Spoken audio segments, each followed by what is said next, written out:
જય હિન્દ મિત્રો, શાશ્વત કોચિંગમાંથી હું ક્રિના લહેરુ આપ સૌનું હાર્દિક સ્વાગત કરું છું.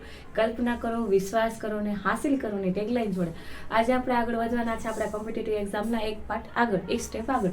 આપણે લાસ્ટ લેક્ચરમાં જે મેળા વિશે વાત કરી તો હું એવું વિચારું છું કે આપણે એક આખી સિરીઝ હવે મેળાને લગતી કમ્પ્લીટ કરી લઈએ, એટલે ગુજરાતના મેળાઓ છે બધા જ કવર તમારા એકી સાથે થઈ જાય. ડે બાય ડે હું દરરોજ એક નવા મેળા વિશે વાત કરીશ. તો ગઈકાલે આપણે વાત કરી હતી ત્રિનેશ્વરના મેળા વિશે, તરણેતરના મેળા વિશે. તો આજે આપણે વાત કરવાના છીએ વોઠાનો મેળો. કયો મેળો? તો કે જે પશુનો મેળા તરીકે ઓળખાય છે.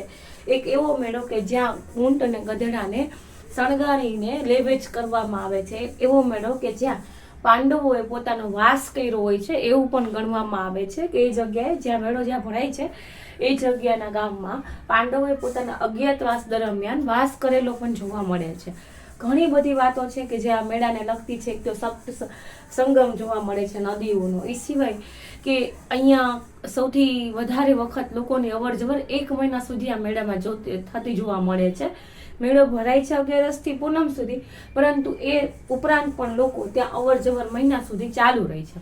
આ ઘણી બધી વાતો છે, ઘણા બધા ફેક્ટ છે મેળાને લગતા.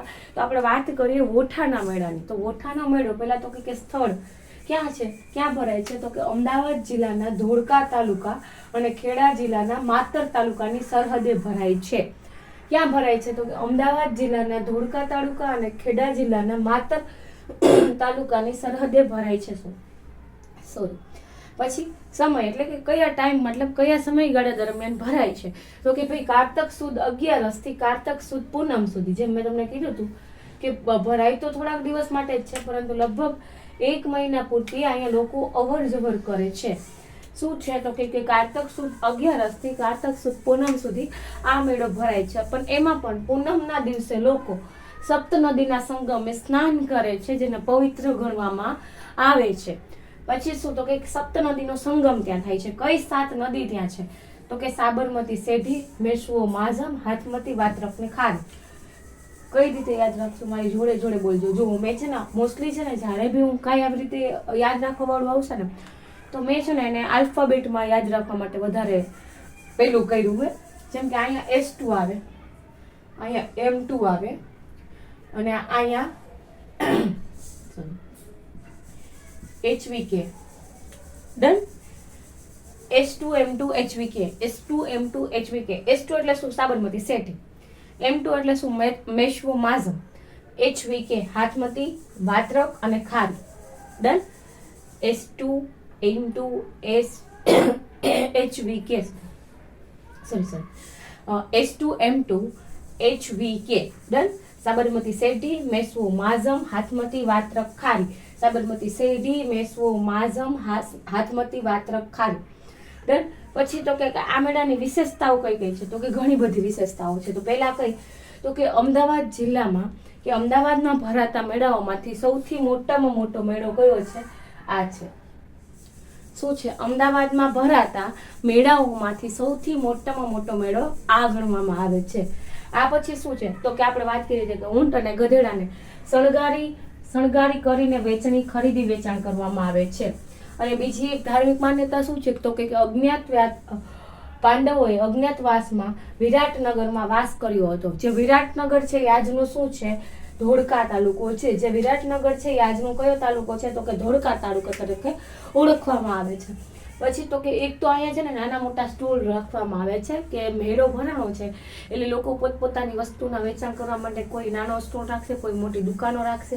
એ બધું પણ અહીંયા જોવા મળે છે. એ સિવાય મનોરંજનને લગતા ઘણા સાધન સામગ્રીઓ પણ ત્યાં વેચાય છે. અને એ દરમિયાન પાછું બીજું વસ્તુ શું? તો કે રાજ્ય સરકાર અને ત્યાંની તાલુકા પંચાયત તરફથી ત્યાં સાંસ્કૃતિક કાર્યક્રમો પણ ગોઠવવામાં આવે છે. હવે આ મેળામાંથી ખાસ જે યાદ રાખવા જેવા 3-4 પોઈન્ટ છે કે જે continuously regular day by day પૂછાઈ ગયેલા છે અથવા તો પૂછાવાની શક્યતા વધારે છે. એવા જ બધા મેં અહીંયા કવર કર્યા છે. એક વખત આપણે જોઈ લઈએ કે આમાંથી પૂછાય તો કયા ક્વેશ્ચન પૂછાઈ શકે છે. તો અત્યારે ટ્રેન્ડિંગ છે વિધાન વાક્ય વાળું. તો કોઈ બી 4 મેળાને લગતા વિશેષતાઓમાંથી પૂછી કાઢે કે કઈ વિશેષતા છે. એ અમદાવાદનો મોટો મેળો છે, એ વિધાન એવું લખી આપે. બી વિધાન એવું આપે કે ગધેડાની વેચણી થતી જોવા મળે છે. ત્રીજું વિધાન એવું લખી આપે કે પાંડવોએ અજ્ઞાતવાસ કર્યો હતો. અને ચોથું વિધાન એવું લખી આપે કે ત્યાં સાંસ્કૃતિક કાર્યક્રમો અને ભજન મંડળીનું આયોજન થાય છે. હવે આપણી ભૂલ શું, આપણને એ ખબર હોય કે ત્યાં પશુઓનો મેળો છે એટલે ત્યાં ઊંટ અને ગધેડાનું વેચાણ થાય છે, પણ અહીંયા આપણને ખાલી ને ખાલી વિધાનમાં શું આપ્યું છે, ગધેડાઓનું જ વેચાણ થાય છે. તો વિધાન બી ખોટું છે. આપણે ફર્સ્ટ વાંચતા હોય અને એક્ઝામના પ્રેશરમાં એટલે શું લખી આપેલ તમામ સાચા છે. દેન એક તો આ રીતના ક્વેશ્ચન પૂછાઈ શકે છે. બીજો ક્વેશ્ચન ડાયરેક્ટ શું પૂછાઈ શકે, કઈ વિધાન વગરનો જો ડાયરેક્ટ પૂછવું હોય તો પૂછી કાઢે કે કઈ 7 નદીઓનો સંગમ ત્યાં થાય છે.